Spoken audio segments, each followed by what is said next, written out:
दोस्तों ये कहानी है अनन्या और लबूबू डॉल की, जिसमें अनन्या एक बहुत ही सिंपल, शांत और मासूम सी लड़की थी। उसके बाल हमेशा दो चोटी में बंधे रहते थे, कपड़े हमेशा साफ सुथरे लेकिन पुराने, और चेहरे पर एक अजीब सी उदासी थी जिसे वो छुपाने की कोशिश तो बहुत करती थी मगर छुपा नहीं पाती थी। और वो गाँव के बीचों बीच स्थित एक खिलौनों की छोटी सी दुकान में काम करती थी। दुकान का नाम था बच्चों का संसार। दुकान में गुड़िया, कार, टेढ़ी, लकड़ी के खिलौने सब कुछ था, लेकिन दुकान का मालिक बूढ़ा था। दुकान चलाने का असली काम अनन्या ही करती थी। उसके माता पिता की मौत कई साल पहले सड़क हादसे में हो गई थी। उसका छोटा भाई बीमारी से चला गया। अब दुनिया में वो अकेली थी। लेकिन एक दिन सुबह सुबह दुकान के बाहर एक छोटा ट्रक रुकता है। उसमें से 20 छोटे छोटे बॉक्स नीचे उतारे जाते हैं। दुकान का मालिक बोला, अनन्या, ये नए खिलौने आए हैं, इन्हें खोलकर दुकान में लगा दो। अनन्या ने बॉक्स खोला। अंदर एक अजीब तरह की गुड़िया थी। उसका चेहरा काला, आंखें लाल, दांत छोटे छोटे, बाल बिखरे हुए, जैसे कोई डरावनी कहानी की किरदार हो, जिसमें गुड़िया का नाम लिखा था लबूबू डॉल। अनन्या को गुड़िया देखकर थोड़ा अजीब लगा।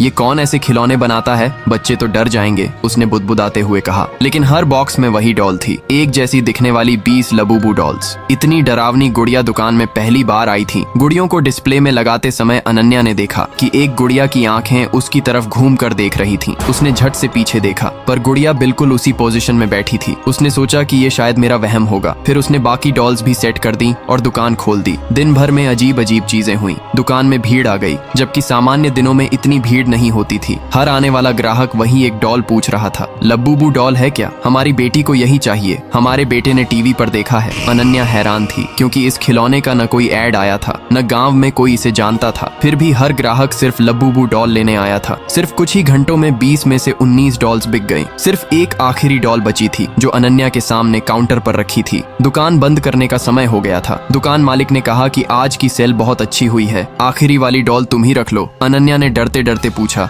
कि मैं? किस लिए? फिर दुकान वाला बोलता है कि खिलौना ही तो है, रख लो, घर में अकेली रहती हो ना, थोड़ा अच्छा लगेगा। अनन्या ने मना करना चाहा, लेकिन उसने सोचा कि ये बस एक खिलौना है, इसमें क्या बुरा हो सकता है। वो आखिरी डॉल एक पॉलिथीन में डालकर घर ले आई। रात को खाना खाकर अनन्या सोने गई। उसने डॉल को खिड़की के पास रख दिया था। लगभग 2 बजे उसे लगा कि कोई चीज जमीन पर गिरी है। वो उठी तो उसने पाया कि डॉल बिस्तर के पास बैठी थी। उसका दिल जोर जोर से धड़कने लगा। वो मन में सोचती है कि मैंने इसे खिड़की पर रखा था, लेकिन ये इधर कैसे आई? वो डरी, लेकिन उसने खुद को समझाया, शायद हवा चली होगी जिसकी वजह से गिरी होगी। लेकिन उसको कहाँ पता था कि ये गिरी नहीं थी बल्कि चली थी। अगली सुबह जब वह दुकान पहुंची तो गांव में हड़कंप मचा हुआ था। मालिक रो रहा था, लोग भीड़ लगाए खड़े थे। अनन्या घबराकर बोली, क्या हुआ? लेकिन भीड़ में किसी ने कहा कि वो शर्मा जी का बेटा, जिसने कल डॉल ली थी, वो आज सुबह अपने कमरे में मरा मिला। उसकी आंखें फटी हुई थी, गर्दन कटी हुई थी और कमरे के बीचों बीच रखी थी लबूबू डॉल। अनन्या का दिल रुक गया। लेकिन यही नहीं, बल्कि दिन भर में 6 घरों में से खबर आई जिन्होंने लबूबू डॉल ली थी, वहाँ कोई न कोई मरा मिला। हर लाश के पास बस एक सबूत था, लबूबू डॉल। गांव वालों ने कहा कि ये सब सुना हुआ था, पर आज सच लग रहा था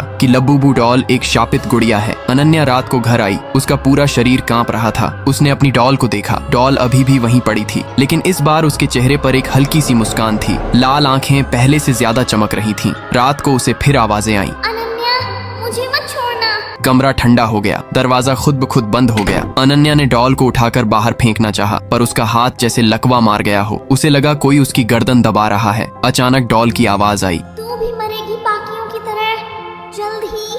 अगले दिन पूरा गांव कर्फ्यू जैसा सुनसान था। हर घर में लोग दरवाजे बंद करके बैठे थे, क्योंकि हर कोई जान चुका था कि लबूबू डॉल्स इंसानों को मार रही है। उस रात अनन्या चीखते हुए जागी। डॉल उसके सीने पर बैठी थी। उसकी आंखें तेजी से घूम रही थीं। उसका छोटा शरीर धीरे धीरे बड़ा होने लगा। डॉल के हाथों में नुकीले नाखून उगाए। अनन्या चिल्लाई, मदद करो, कोई है? पर कोई नहीं आया। लेकिन अनन्या ने हिम्मत करके डॉल को नीचे फेंक दिया। उसने देरी न करते हुए डोल में आग लगा दी और उसकी राख को जार में डालकर पास की नदी में बहा दिया। उस रात ये सारा किस्सा उसने अपने बॉयफ्रेंड राइस्टार को फोन पर बताया। अनन्या को लगा कि शायद अब उस लबूबू डॉल से उसे छुटकारा मिल गया है। लेकिन अगली सुबह अनन्या के घर से उसकी डेड बॉडी मिली और उसकी बॉडी के पास वही लबूबू डॉल पड़ी थी, जिसके होंठों पर खून लगा हुआ था। अगले 3 दिनों में कुल 19 परिवार, 19 लाशें, और हर लाश के पास वही डॉल। जिन घरों में डॉल गई थी वहाँ कोई भी जिंदा नहीं बचा। गाँव वाले डर के मारे गाँव छोड़ने लगे। लेकिन जैसे ही ये बात राइस्टार को पता चली तो वो तुरंत गाँव में आता है। वो सिर्फ अब अपनी अनन्या का बदला लेने आया था। फिर उसने जैसे ही गांव में कदम रखा, हवा और ठंडी हो गई। उसकी आंखें बंद हुईं। वो कुछ महसूस कर रहा था कि मैं उन्हें खत्म करने आया हूँ। रात गहरी थी। गांव में एक भी आदमी बाहर नहीं था। हर घर में दरवाजे बंद, लाइट बंद और लोग अपने बच्चों को चुप कराए बैठे थे। राइस्टार धीरे धीरे उस वीरान सड़क पर चल रहा था। चारों तरफ टूटी खिड़कियां, फटे दरवाजे और हर दूसरे घर पर खून के छींटे। गांव की हवा भारी थी, मानो मौत ने खुद यहाँ डेरा डाल रखा हो। फिर राइस्टार एक टूटी दुकान के सामने रुका।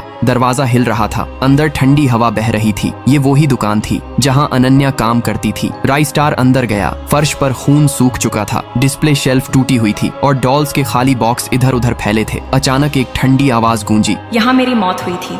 राइस्टार मुड़ा। उसके सामने एक लड़की की धुंधली सी आकृति थी। सफेद कपड़े, बिखरे बाल, आंखें उदास। राइस्टार ने पूछा कि तुम अनन्या हो? आत्मा ने सिर हिलाया। फिर अनन्या बोलती है कि डॉल ने मुझे मार दिया। अब उसकी आवाज में दर्द था, लेकिन नफरत भी। फिर राइस्टार रोते हुए बोलता है कि मुझे बताओ, लबूबू डॉल का श्राप कैसे शुरू हुआ? उसके बाद अनन्या बोलती है कि सालों पहले इस गांव के किनारे एक औरत रहती थी। नाम था कमलावती। उसकी एक बच्ची थी, चांदनी। लेकिन एक रात गांव के लोगों ने उसे जादूगरनी कहकर मार दिया, क्योंकि वो अजीब सी चीजें बनाती थी, पर आत्माओं के साथ। चांदनी रोती हुई अपनी माँ की लाश पकड़े थी। उसका भी दिल दर्द से भर गया। मरते समय कमलावती ने एक श्राप दिया, मेरी बच्ची को जिसने रोते देखा, उन सब पर मौत का साया पड़ेगा और उसकी आत्मा एक दिन उसकी डॉल में बस जाएगी। सालों बाद वही डॉल लबूबू इस गांव में पहुंची और चांदनी का बदला लेने वाली आत्मा डॉल्स में घुस गई। एक डॉल मरी नहीं, बल्कि 20 डॉल्स में बदल गई और हर डॉल एक इंसान का खून पिए बिना शांत नहीं रहती। राइस्टार ने गहरी सांस ली और बोला, तो ये एक माँ के भूत का बदला है। अनन्या ने कहा, मेरी मौत अब हो चुकी है,